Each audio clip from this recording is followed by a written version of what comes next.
दिख रहे हो, इतने लोग गायब रहते हो सबके सब, बोल बोल के क्लासेस ज्वाइन करवानी पड़ती है।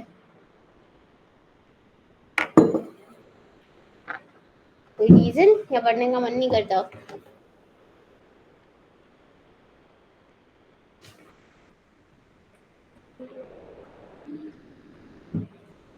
हम्म।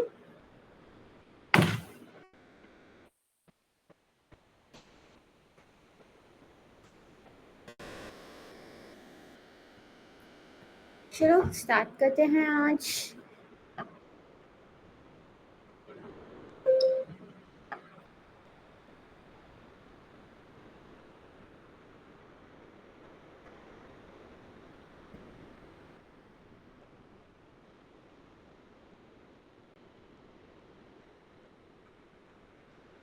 विजिबल है सबको स्क्रीन? हेलो। Yes ma'am.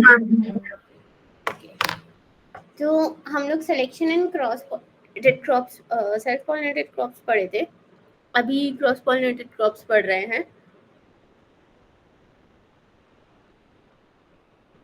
तो हमने बहुत सारे ऐसे टर्म्स पढ़े थे that was related to gene, genotypic frequencies. मैंने लास्ट क्लास में बताया था what is the difference between gene and genotypic frequencies. तो कोई बताएगा क्या होता है?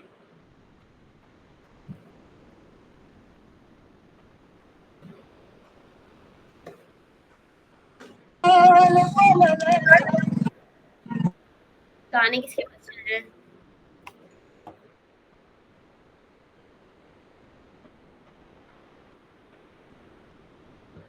बताएगा कोई?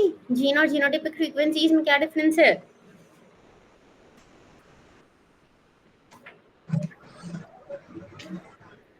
आवाज नहीं आ रहा, जोर से बोलो थोड़ा। जीन फ्रीक्वेंसी में इंडिविजुअल एलील्स की मतलब इंडिविजुअल एलील्स की फ्रीक्वेंसी देखी जाती है, और जीनोटाइप फ्रीक्वेंसी में उसमें मैम जीनोटाइप की फ्रीक्वेंसी देखी जाती है। बेसिकली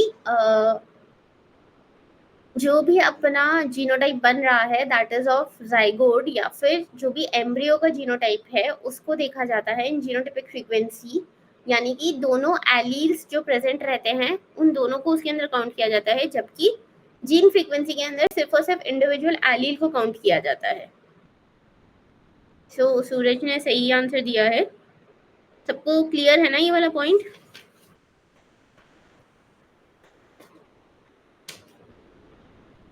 क्लियर है सबको?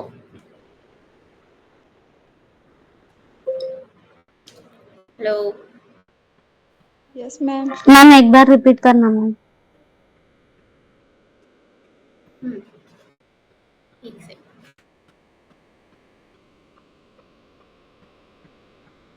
बेसिकली अगर हम जीन फ्रीक्वेंसी की बात कर रहे हैं तो इसके अंदर एलील्स आते हैं individual, like capital A, capital T, small x. इस तरीके से डिफरेंट डिफरेंट एलील्स की जो फ्रीक्वेंसी रहती है वो जीन फ्रीक्वेंसी में आती है। जीनोटाइप मतलब क्या होता है? जीनोटाइप में दोनों क्रोमोसोम्स कंबाइंड रहते हैं, तो दोनों क्रोमोसोम्स जब कंबाइंड रहेंगे तो दोनों की एलील्स कंबाइंड रहेंगे। तो यहाँ पे जीनोटाइपिक पॉपुलेशन या जीनोटाइपिक फ्रीक्वेंसी में दोनों एलील्स आते हैं इस तरीके से। अभी क्लियर हुआ? Yes ma'am.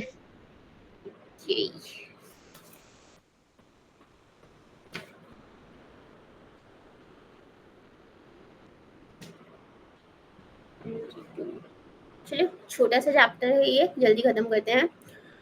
तो इन थ्योरी जब हम रैंडम मीटिंग पॉपुलेशन के अंदर सिलेक्शन करते हैं तो जीन और जीनोटाइपिक फ्रीक्वेंसीज में चेंज होगा ऑब्वियसली, क्योंकि सिलेक्शन का क्या मतलब है, सिलेक्शन की क्या डेफिनेशन बोलती हूँ मैं हमेशा, बताओ फटाफट।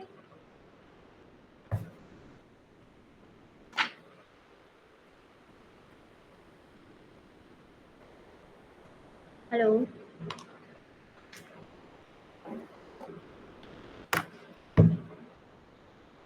हेलो। सिलेक्शन की क्या डेफिनेशन बोलती हूँ मैं, बोलो।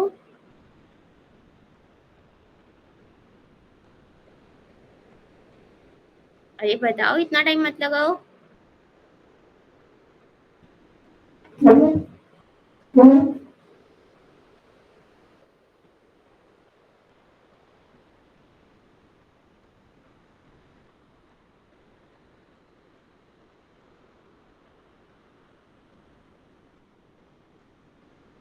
जल्दी बोलो, सिलेक्शन की डेफिनेशन बताओ।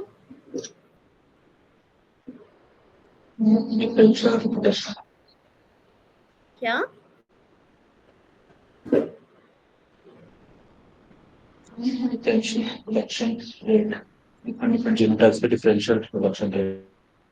हाँ, डिफरेंशियल रेट ऑफ रिप्रोडक्शन।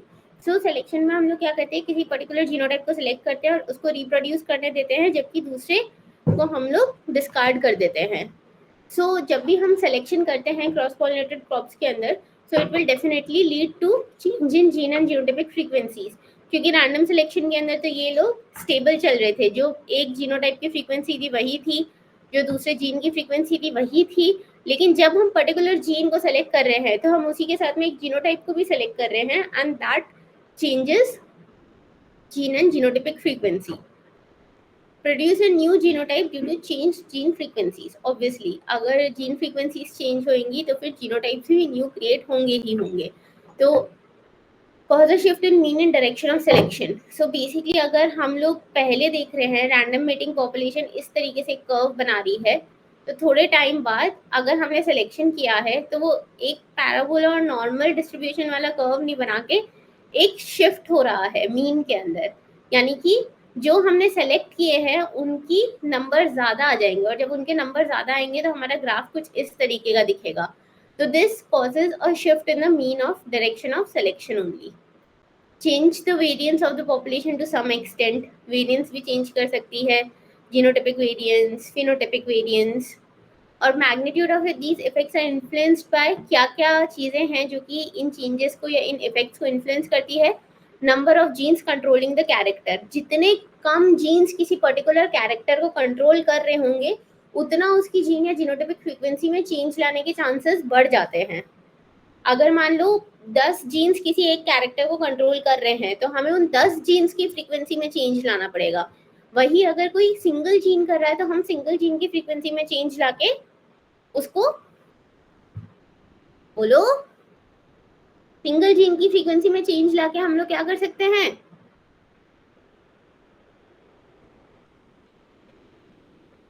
सो गए क्या सब लोग? Create variation.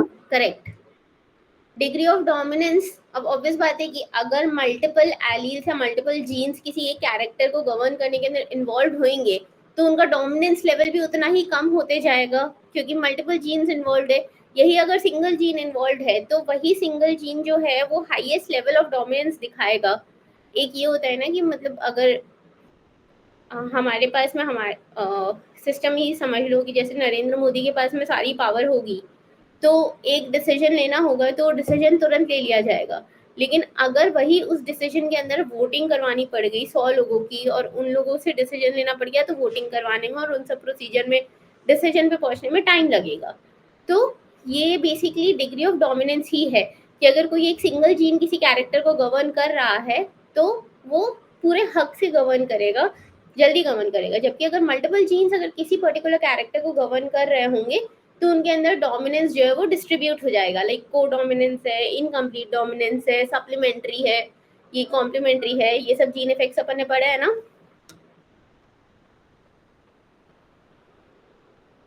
Hello, yes ma'am. वो सब। Then the nature of gene action. तो जीन एक्शन क्या होता है? What do you mean by gene action?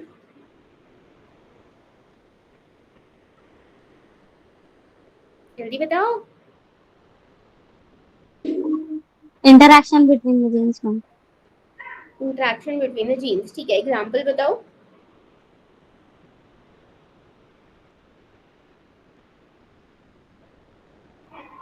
Epistasis.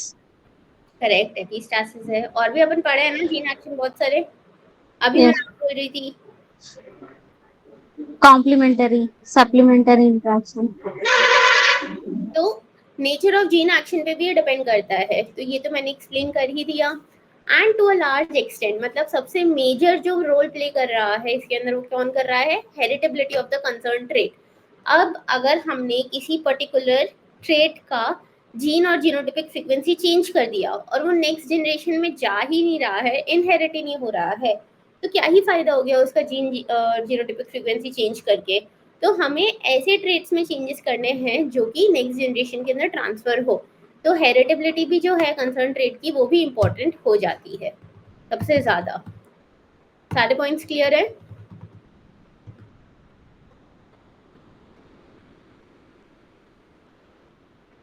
Hello?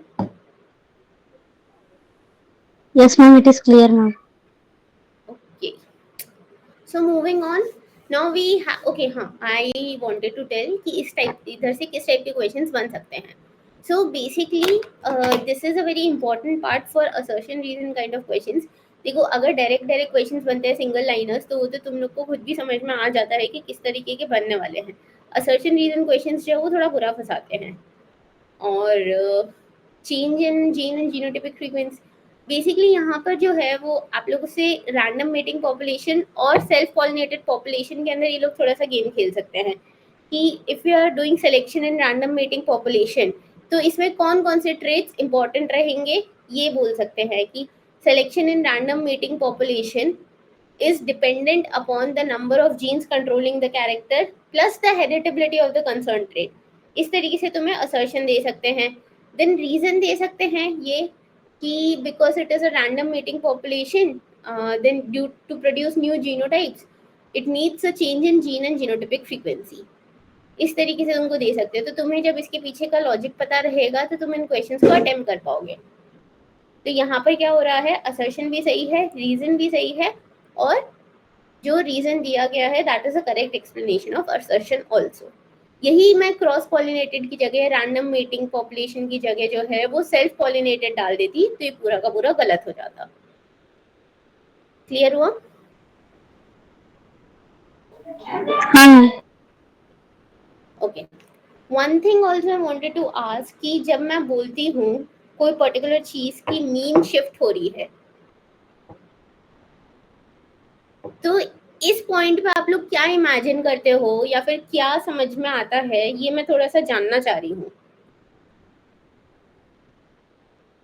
What do you mean by कि मीन किसी पर्टिकुलर डायरेक्शन में शिफ्ट हो रही है? जैसे यहाँ पर है, अभी मैंने तुमको ग्राफ बना के समझाया भी था, पर मैं फिर भी एक बार जानना चाहती हूँ कि क्या आता है तुम लोग के मन में जब मैं ये बोलती हूँ कि मीन शिफ्ट हो रही है. बताओ.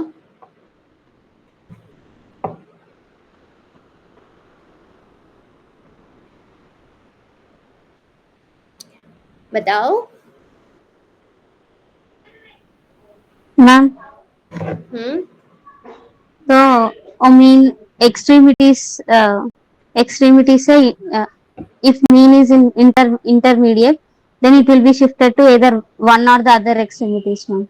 Like if a character is intermediate between either dominant or recessive gene, then the shift will turn it into either completely recessive or completely dominant over the intermediate character. Absolutely correct, very good. बाकी सब लोग को समझ में आया?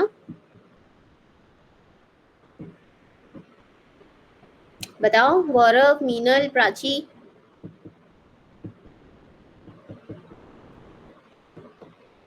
बताओ. Ma'am आप एक बार समझा दीजिए मैम. और मैं ग्राफ ड्रॉ करके बताती हूँ कि बेसिकली मीन शिफ्टिंग होता क्या है. सो सपोज करो कि हमारे पास में कुछ सैंपल्स है.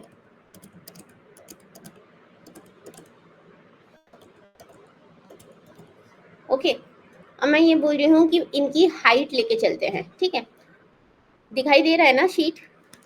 समझ में आ रहा है ना? Yes, ma'am. Okay. So suppose dominant character की हाइट इज अराउंड 100 सेंटीमीटर. अगर मतलब इसके अंदर जो दोनों एलील्स जो है वो डोमिनेंट आ रहे हैं या फिर सिंगल एलील भी डोमिनेंट आ रहा है, हम लोग कंप्लीट डोमिनेंस लेके चल रहे हैं, तो उसकी हाइट हो जा रही है 100 सेंटीमीटर. होमोजाइगस रेसेसिव के अंदर its height is going up to 50 centimetre. ये वाले पॉइंट क्लियर है कि डोमिनेंट Yes. Yes, ma'am. 50 है. ओके. और हेट्रोजाइगस का भी 100 ही हो जाएगा क्योंकि कंप्लीटली डोमिनेंट ट्रेट है, correct? Yes, ma'am. So suppose now अभी मैं इन सब की हाइट लिख रही हूँ ऐसे ही रैंडमली,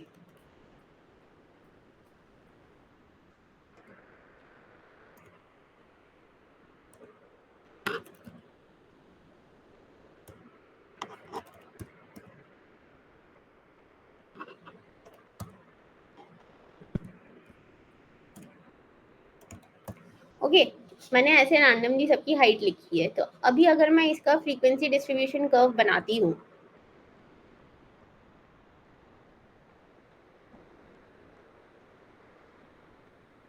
तो अभी तुम लोगों को इसका इंटरसेप्ट 0 सेट करते रुको।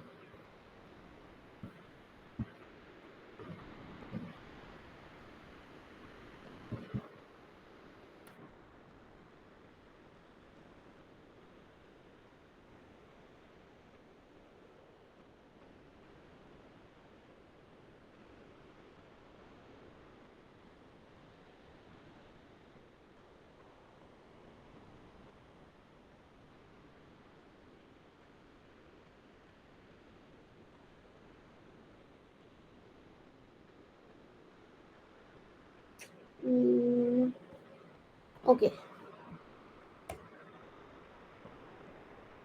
इसका मैं पहले मीन निकालती हूँ। Okay mean mean simply average only, correct?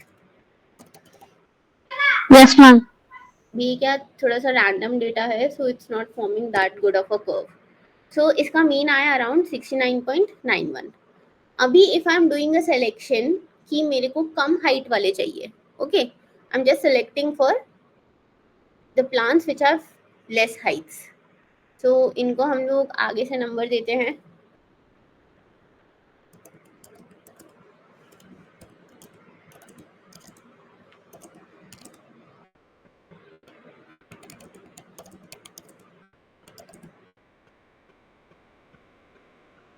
And जब मैंने लेस हाइट वालों को सिलेक्ट किया, so most of them have a height around this.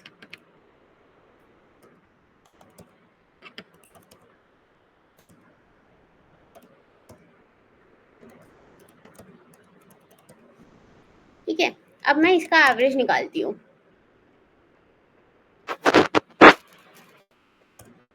तो अभी देखो इसका एवरेज आ रहा है अराउंड 69.91 एंड इसका एवरेज आ रहा है अराउंड 54.51।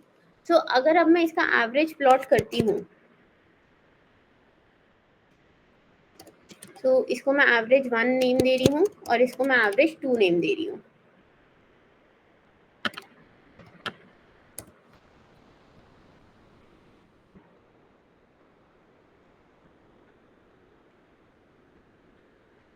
सो अभी यहाँ पर कैन यू सी कि ओरिजिनली जो मीन थी वो यहाँ पर थी बिफोर सिलेक्शन। जो भी अपना रैंडम मेटिंग पॉपुलेशन थी उसकी मीन कहाँ पर थी?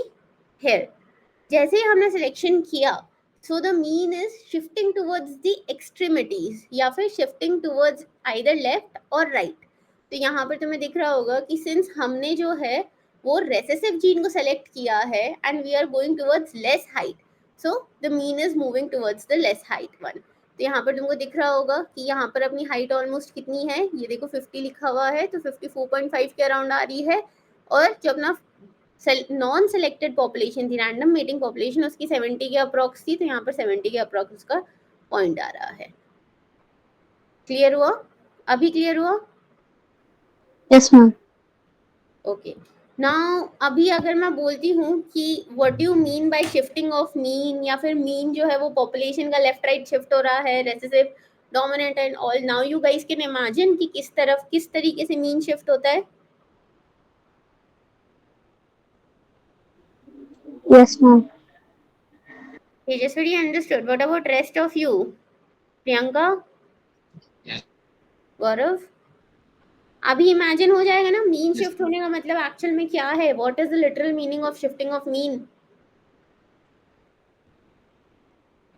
Yes. Okay so let's move on. अब type of response to selection है। ओके अभी देखो क्या होता है that whenever we are selecting certain kind of genotypes and we are discarding rest of genotypes. Who wants to join this call?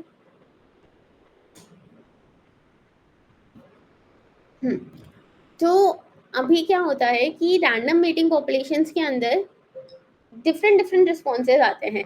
It's just like कि एक paracetamol की गोली मैंने आप सब लोग को दी, सबको बुखार रखा है, किसी को जल्दी ठीक हो जाएगा, किसी को लेट ठीक होगा, और हो सकता है कि किसी को उस पैरासीटामोल से ठीक ही ना हो. तो everyone has taken the same thing, but every one of you will have your own individual response to that particular treatment, correct? Yes, ma'am. So यहाँ पर भी वही हो रहा है. जो जीन्स है वो अपने environment में they are acting something else, and when they come to a different environment, means if they come to a different genotype, then they may not act in a similar manner जिनके अंदर हमने उनको expect किया था कि ये jeans ऐसे act करने चाहिए. होता है ना, हम लोग सोचते हैं कि हम लोग पहाड़ों में जाएंगे, बर्फ में जाएंगे, मस्त मजे करेंगे, लेकिन वहां पहुंच के जुकाम हो जाता है, बुखार आ जाता है, correct?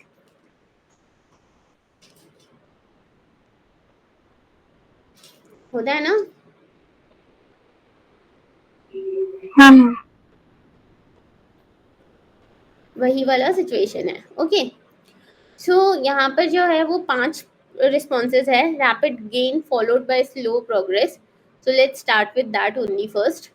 So this type of response जो है वो यूजुअली जो मल्टीपल जीन से गवर्नड कैरेक्टरिस्टिक्स होते हैं ना, जैसे कि प्लांट हाइट हो गया, रेजिस्टेंस हो गया किसी सर्टेन जीन्स के लिए, डेज टू 50% फ्लावरिंग, ये सब चीज़ें जो है इनके अंदर क्या होता है, change in mean in the direction of selection. अब जैसे कि मैंने बताया कि पहले मीन अगर इस तरीके से यहाँ सेंटर में आ रही थी, तो ये कहीं ना कहीं इसका डायरेक्शन चेंज होता है because we are selecting.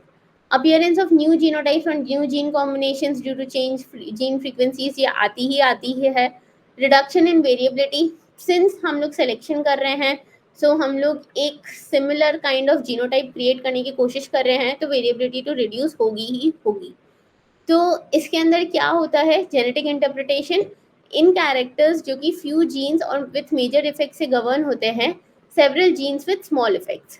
2 cases हो सकते हैं कि या तो कुछ जीन्स है, there are only a few genes which are governing major effects, like 3 genes are governing plant height. तो हर एक जीन जो है वो 33% हाइट गवर्न कर रहा है. यही डेज टू 50% फ्लावरिंग जो है वो 10 जीन्स गवर्न कर रहे हैं. तो हर जीन 10% के लिए कंट्रीब्यूट कर रहा है, करेक्ट?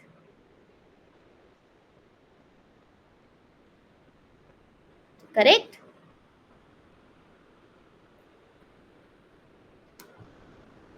Hello? Yes, ma'am.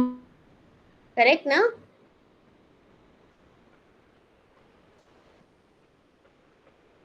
क्या हो गया? Why is not everyone speaking? Only Teja. Yes, ma'am. Priyanka? Hello? Yes ma'am. क्या हुआ, बोल क्यों नहीं रहे हो?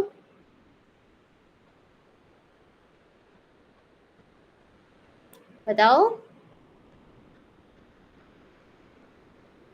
गौरव, Meenal?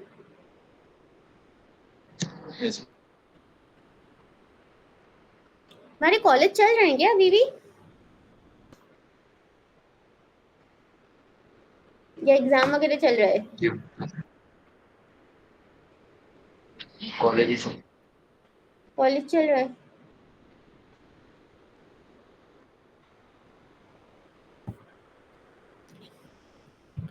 So few genes with major effects can be there in this kind of gain, or several small genes with small effects. दोनों cases के अंदर it can lead to rapid gain followed by slow response. Okay. So you can see here generations under different selection. Summary of selection scheme followed for selection of high oil, high and low oil, and high and low protein contents in Burrs white maize. So maize की एक variety है जिसका नाम है Burrs white. So this variety it was exposed to selection, या इसके अंदर selection किया गया था किस चीज के लिए? High oil and high protein और लो ऑयल एंड लो प्रोटीन, इसके लिए सिलेक्शन किया गया था। तो इसमें मास सिलेक्शन स्कीम फॉलो की गई थी, ईयर टू रो सिलेक्शन। तो इसके अंदर बेसिकली हुआ क्या है, जब हम हाई ऑयल कंटेंट के लिए सिलेक्शन कर रहे हैं ना, ये परसेंट ऑयल कंटेंट है। तो देखो यहाँ पर क्या हो रहा है, एक पर्टिकुलर पॉइंट के ऊपर जाके पॉपुलेशन जो है वो एक प्लेटू के ऊपर आ जा रही है।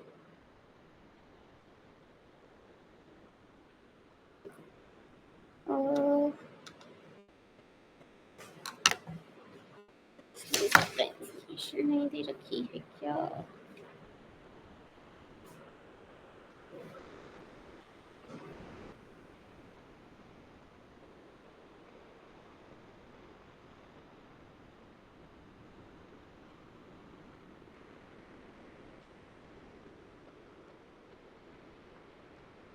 So basically what this is saying is कि जब हमने ऑयल कंटेंट के लिए सिलेक्शन करना स्टार्ट किया, सो यू कैन सी कि हमें हाई ऑयल कंटेंट या फिर डिजायरेबल ऑयल कंटेंट तक पहुंचने के लिए 90th जनरेशन तक जाना पड़ा। So this is a very huge time period. 90th generation किसे कहते हैं? और यही अगर हम लो ऑयल कंटेंट के लिए सेलेक्ट कर रहे हैं तो एकदम रैपिड गेन हो रहा है 30th जनरेशन तक, लेकिन आफ्टर 30th जनरेशन एक प्लेटो आ जा रहा है एंड उसके बाद में वापस ये सिलेक्शन जो है वो डाउन जाने लग गया है। तो basically this is what it's telling, rapid gain followed by slow response. तो यहाँ पर भी आप देख सकते हैं कि 30th जनरेशन तक, मोस्टली 50th जनरेशन तक भी अच्छा रैपिड रिस्पॉन्स आ रहा है। बट एक चीज सोच के देखो, 50 जनरेशन मीन्स अगर आप एक साल में सिर्फ 2 जनरेशन लगाते हो तो भी it is leading up to 25 years. तो 25 साल तक जो है वो आप सिलेक्शन कर रहे हो हाई ऑयल कंटेंट के लिए। फिर उसके बाद में एक पॉइंट तक पहुंच के, यानी 50th जनरेशन तक पहुंच के इसमें ऑयल कंटेंट वापस डिक्रीज होना चालू हो जाता है। So this is rapid gain followed by slow response. Clear है सबको? Yes, ma'am. Then we have slow progress for a long period. So दो टाइप्स आएंगे इसके अंदर, slow progress for a short period and long period.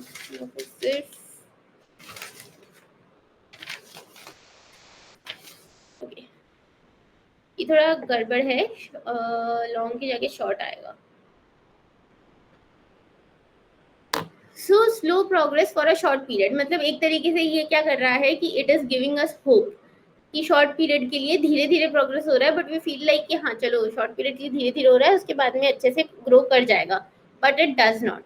तो suitable example इसके लिए क्या है, high oil and high and low protein content ही है बर्ड्स वाइट के अंदर, ओपन पॉलिनेटेड वैरायटी। इसका जेनेटिक इंटरप्रिटेशन क्या है, quantitative characters are generally governed by several genes, each of which has a small additive effect.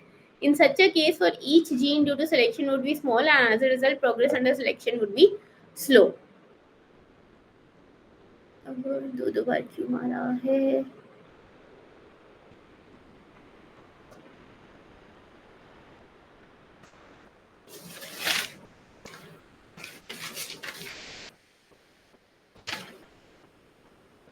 Okay, sorry, my bad. This is long period only. कुछ और सोचने लग गई थी।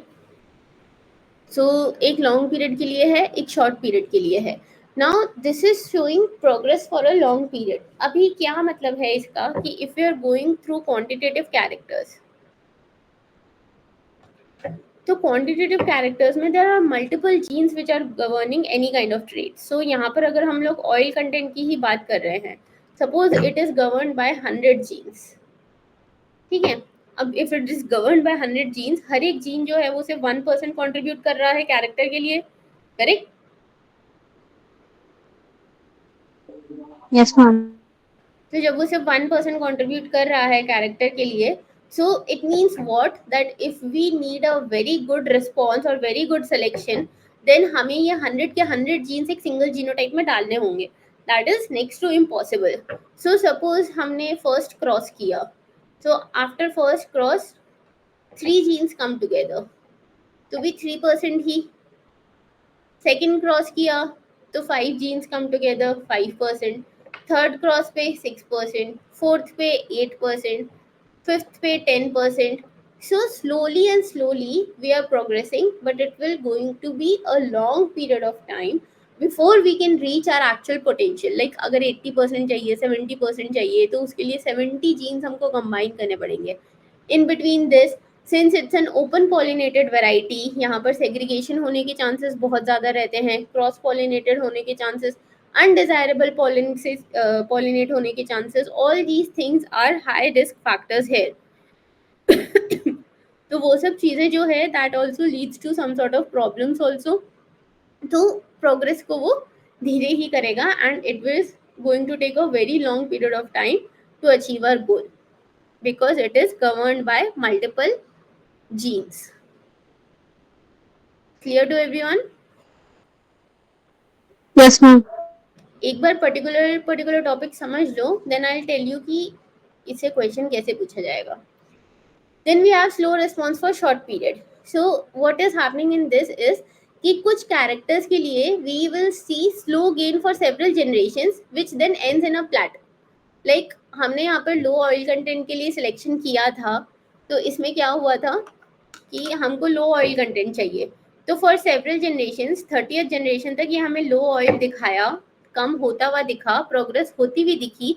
30 generations is also a very long period of time. तो slow progress ही होती हुई दिखी, लेकिन आफ्टर स्लो प्रोग्रेस हमको एक प्लेटो दिख गया and after that we didn't see any kind of progress. Okay, slow response for a short period मतलब एक छोटे से टाइम के लिए, इनके लिए 30 ईयर्स छोटा सा टाइम है, 30 generations, we saw some response जिसके अंदर हम सिलेक्शन कर रहे हैं, but after that period of time वो रिस्पॉन्स खत्म हो गया, प्लेटू आ गया, यानी कि कोई रिस्पॉन्स उसके बाद में नहीं क्रिएट हो रहा था, रिवर्स रिस्पॉन्स आना स्टार्ट हो गया था। This is an example of this. Again slow response for a short period, it will be covered by multiple jeans only. तभी क्या होता है कि मान लो आप सिलेक्शन कर रहे हो and you took 10 genes together, you bought 50 genes together, बट उसके बाद में सेग्रीगेशन होके वो 50 से सडनली नेक्स्ट जनरेशन में नंबर ड्रॉप हो गया 35 पे, तो आपकी तो प्रोग्रेस डाउन चली गई ना। So this is also governed by multiple genes. Clear है?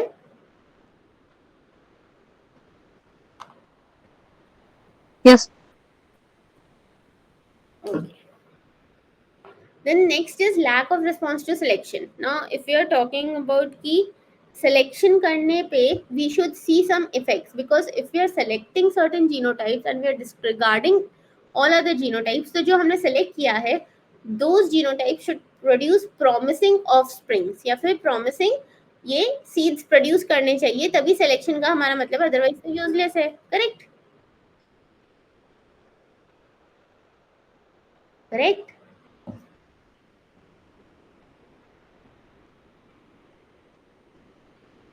Yes, ma'am. So if we are selecting and हमें कोई रिस्पॉन्स ही नहीं दिख रहा है, कोई रिस्पॉन्स ही नहीं मिल रहा है, तो उस चीज़ का तो कोई फायदा ही नहीं होगा। So this is what happens here, selection of some characters produce little or no gain. Typical example is provided by selection for yield and maize.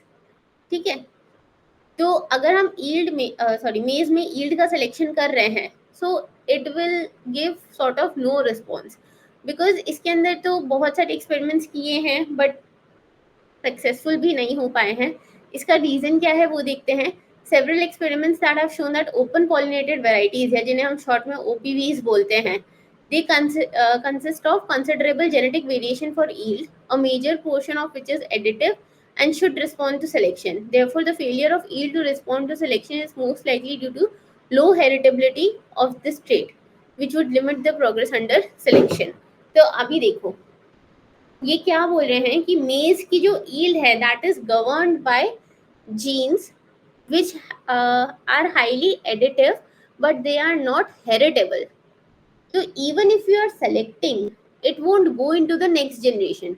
तो जब नेक्स्ट जनरेशन में जाएंगे ही नहीं तो आपका सिलेक्शन दिखेगा कहाँ पे, और जब सिलेक्शन दिखेगा ही नहीं तो क्या मतलब रहेगा फिर?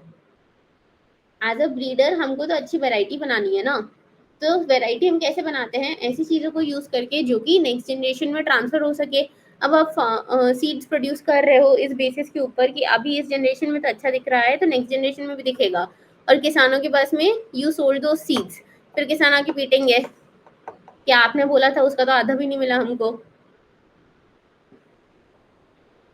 तो ओपन पॉलिनेटेड वैरायटीज जो है जैसे कि मेज, इनके अंदर बहुत ज़्यादा जेनेटिक वेरिएशन रहता है जो कि नॉन हेरिटेबल रहता है, या फिर हेरिटेबिलिटी जिसकी बहुत ज़्यादा लो रहती है, तो it limits the progress under selection. Clear है सबको?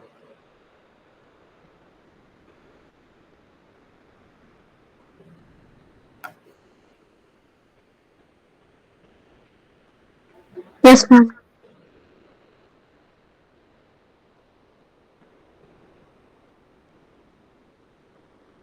एक मिनट ना।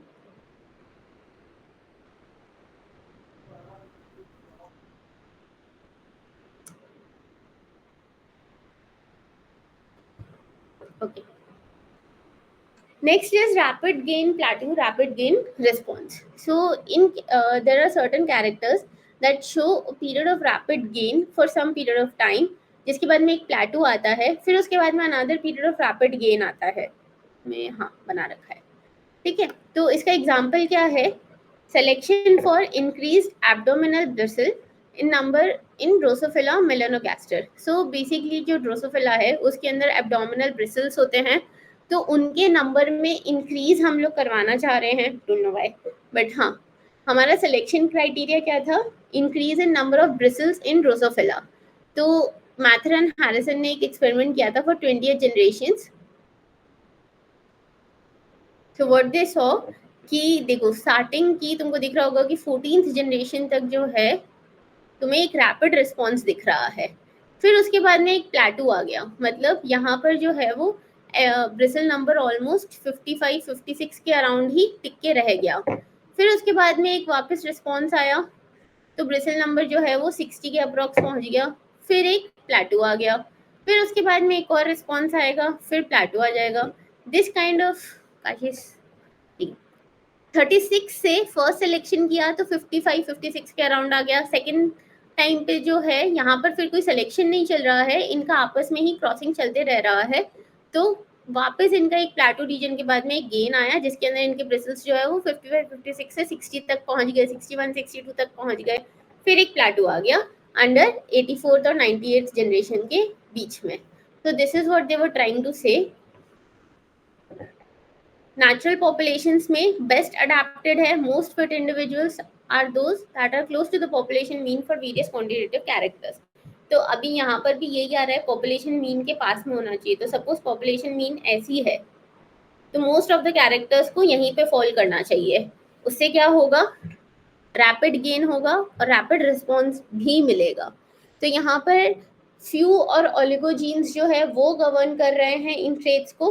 तो once they are selected, even if they segregate, उनमें हाई हेरिटेबिलिटी है, they are mostly dominant characters, इसीलिए हमको जो है वो रैपिड रिस्पॉन्स दिख रहा है। एंड एक प्लेटू पे पहुंचने के बाद में again they are segregating, they are creating more new genotypes and they are showing more gain. Clear हुआ? Yes, ma'am. फिर free and potential variability. Okay, ये चीज अपन पढ़ चुके थे कि फ्री वेरिएबिलिटी और पोटेंशियल जेनेटिक वेरिएबिलिटी क्या होती है, हेटेरोजाइगोटिक और homozygotic.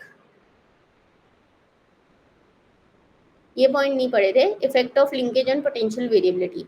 So this is kind of obvious only. Potential variability के अंदर हम लोग क्या करते हैं बताओ? अपन ने पढ़ लिया था ये चीज क्या होती है potential variability.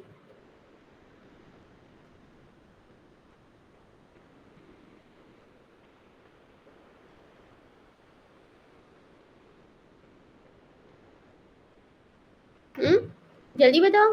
Free variability, potential variability, what's the difference between that? और पोटेंशियल में हेटेरोजाइगोटिक और होमोजाइगोटिक दो टाइप की रहती है। प्रियंका? मैम पहले इसमें फ्री फ्री में करते हैं पहले अपन, और क्या फिर बच्चे? सेलेक्ट। फ्री में पहले चेंज तो करते हैं। डेफिनेशन बताओ ना, फ्री और पोटेंशियल वेरिएबिलिटी होती क्या है? जो नाम है वैसी ही डेफिनेशन है।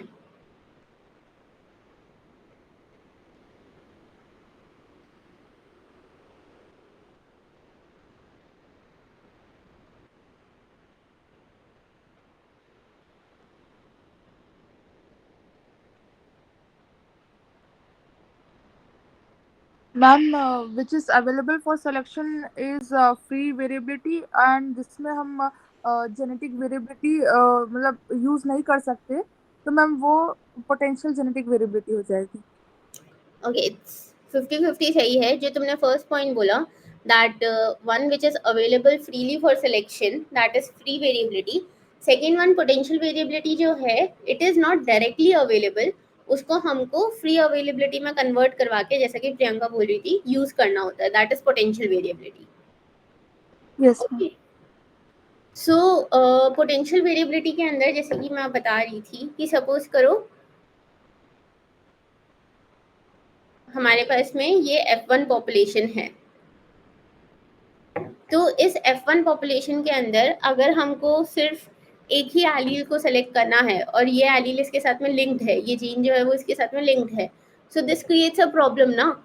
जैसे सपोज करो कि इनहिबिटरी जीन एक्शन कर रहा है, तो ये इसको एक्सप्रेस ही नहीं होने वाला करने दे रहा है, कैपिटल बी ए को एक्सप्रेस ही नहीं करने दे रहा है, और प्लस ये इसके साथ में लिंक्ड भी है। तो अगर मैं इसको सेलेक्ट भी करती हूँ, if I take this into the next generation, it is kind of useless to me, because इसके साथ में कैपिटल बी जो है वो साथ में इनहेरिट हो रहा है, प्लस ये इनहिबिटरी जीन एक्शन भी कर रहा है।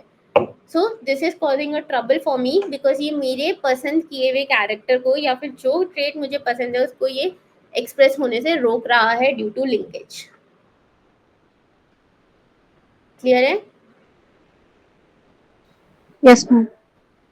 So the next thing that they have written is it will be advantageous to the population if these genes were linked in the repulsion phase.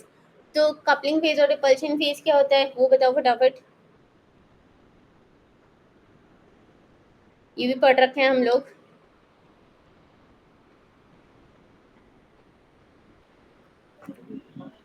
Ma'am, in repulsion phase,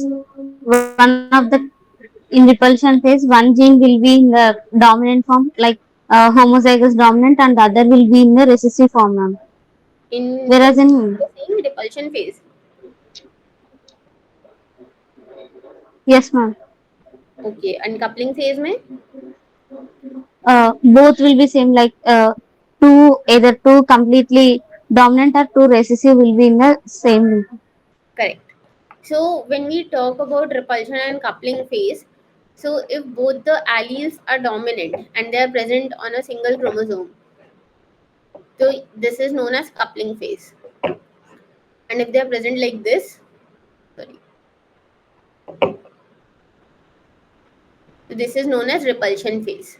So ये क्या बोल रहा है कि अगर जीन्स रिपल्शन फेज के अंदर linked है तो हमारे लिए ज्यादा अच्छा होगा, it will be more advantageous to us. Now why is that? Because suppose I am saying कि capital B the dominant allele is showing inhibition, तो अगर ये रिपल्शन फेज के अंदर होगा तो इट इज ईजियर ना, क्योंकि सेग्रीगेशन के टाइम पे क्या होगा, this will go to the other side and this will go to the other gamete. तो यहाँ पर हमारे पास में क्या हो रहा है, हमारा डिजायरेबल डोमिनेंट एलील तो आ ही रहा है, साथ ही साथ में जो इनहिबिटरी जीन था या फिर जो linked gene that was inhibiting the action of the desirable gene, it is coming in the recessive form. So इसकी वजह से कोई प्रॉब्लम क्रिएट नहीं होगी कैपिटल ए के पास में, तो रिपल्शन फेज में होने का इसका फायदा होता है।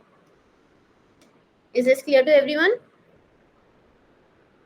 Yes, ma'am. ओके,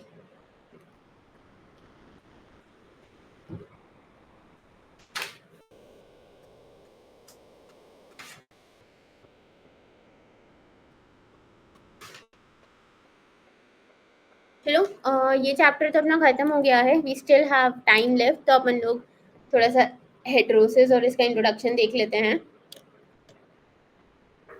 मैम, हाँ जी, इस चैप्टर से कैसे क्वेश्चंस पूछते हैं? ओके ओके, हाँ हाँ, sorry I forgot about that. So ये आई ऑलरेडी टोल्ड यू कि इंट्रोडक्शन वाले पार्ट से किस टाइप से क्वेश्चंस आते हैं. अब टाइप्स ऑफ रिस्पॉन्सिव सिलेक्शन से किस टाइप के क्वेश्चंस आएंगे. First of all they can ask you about what kind of genes और what type of genes are involved in this particular topic. जैसे कि if I'm saying कि rapid gain followed by slow progress है, then हमने क्या read किया था कि what kind of genes are involved in this. एक तो Quantitative characteristic. it is governed by either few genes with major effects or it is governed by several genes with small effects. Okay, one thing is this.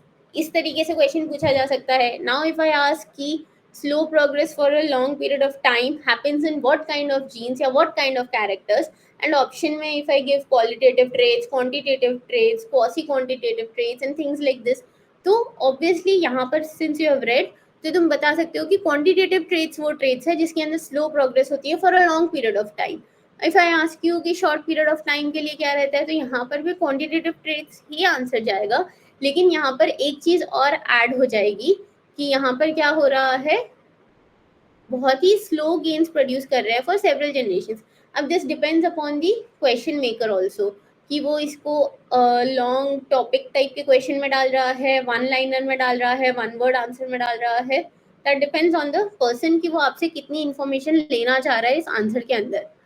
तो एक तो question ये बनता है, ये clear हो गया सबको?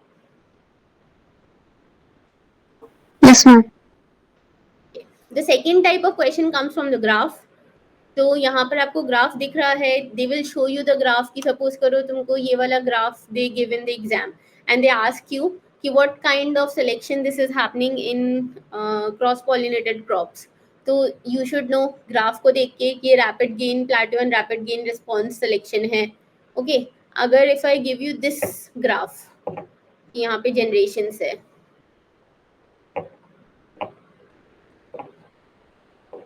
ओके, एंड यहाँ पर एनीथिंग इज देयर, 10%, 20% ऐसे गेन हो रहा है. सो एकदम धीरे धीरे धीरे धीरे बढ़ रहा है. So this will be this kind of graph.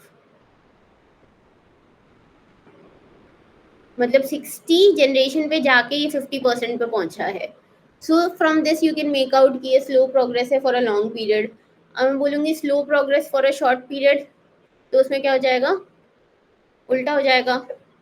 Generations 10, 20, 30, 40, यहाँ तक थोड़ा सा गेन आएगा 20th जनरेशन तक, फिर उसके बाद में प्लेटो आ जाएगा या फिर नेगेटिव रिस्पॉन्स आना चालू हो जाएगा. सो इस टाइप के ग्राफ्स देके दे कैन आस्क यू कि what kind of response is this. This is the second type of question that they can ask. ये क्लियर है?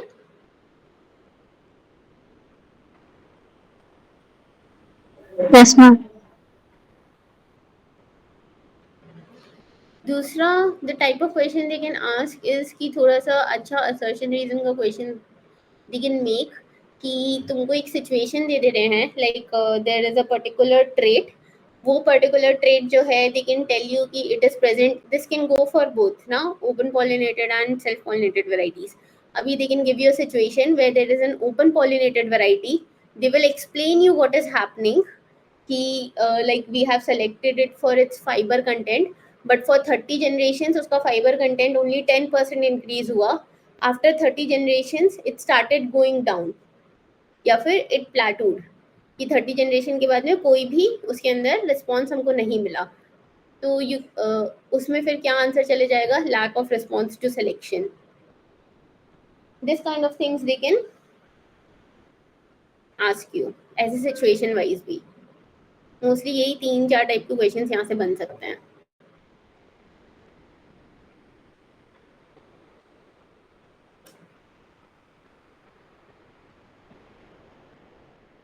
समझ आया?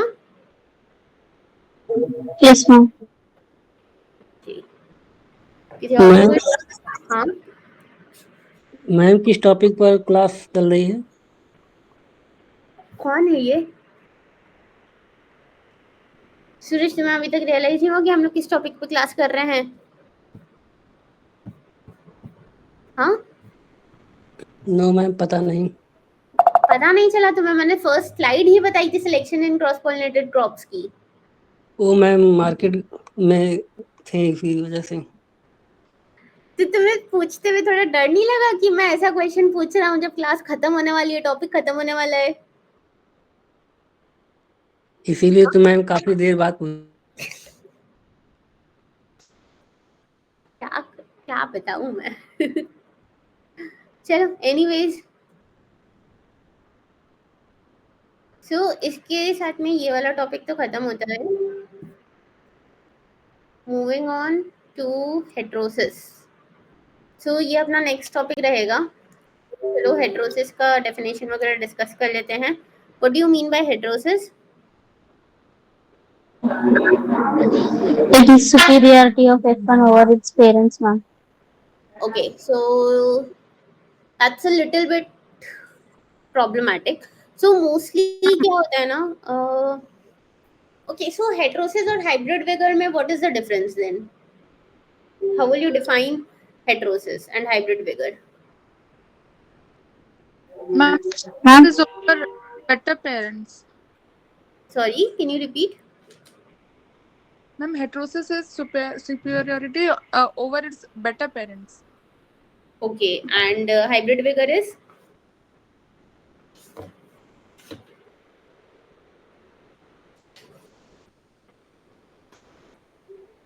ma'am, हाँ, heterosis can be used in both, like either it may be a positive or negative, ma'am. Like if a character is showing decrease, like number when coming to number of days or days for maturity, when we have less number of days of maturity, then it will be desirable for us, no, ma'am. Then also we can consider it as a heterosis, ma'am.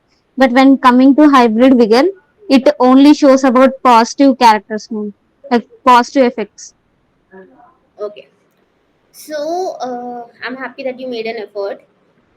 The thing is, heterosis and hybrid vigor are one and the same thing. They are two sides of the same coin. Even अगर तुम लोग appendix में जाके देखोगे glossary के अंदर of plant breeding पीडीसिंग genetic plant breeding only, and if you see कि what is the definition of heterosis and what is the definition of hybrid vigor, so there also you see कि वो it will point that go and see heterosis only.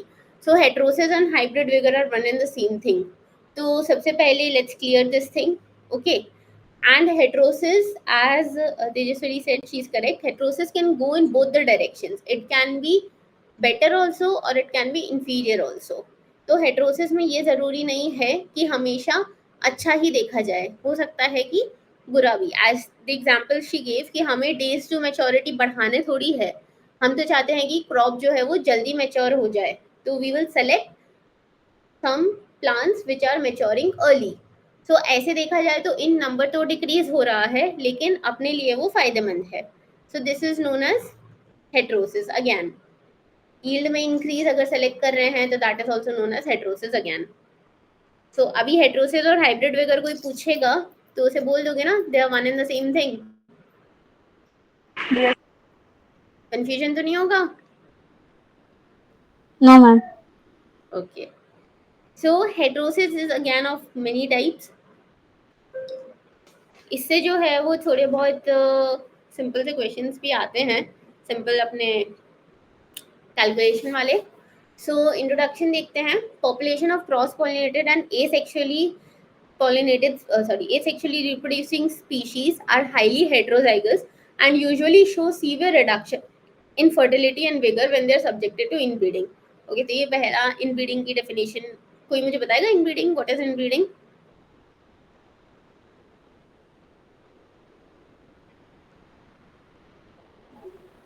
Mating between individuals which are closely related by ancestry or descent. Correct. So inbreeding is nothing but mating between two individuals which have almost similar genotypes. So what happens कि अगर हम लोग दो cross pollinated crops को cross करवा रहे हैं, okay, and they are highly heterozygous in nature. So if they are highly heterozygous in nature, then जब हम उन दोनों के बीच में क्रॉस करवा रहे हैं,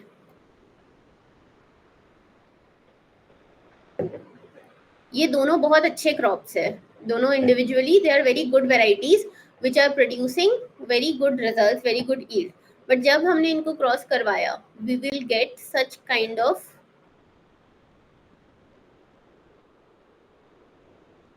genotypes also, correct?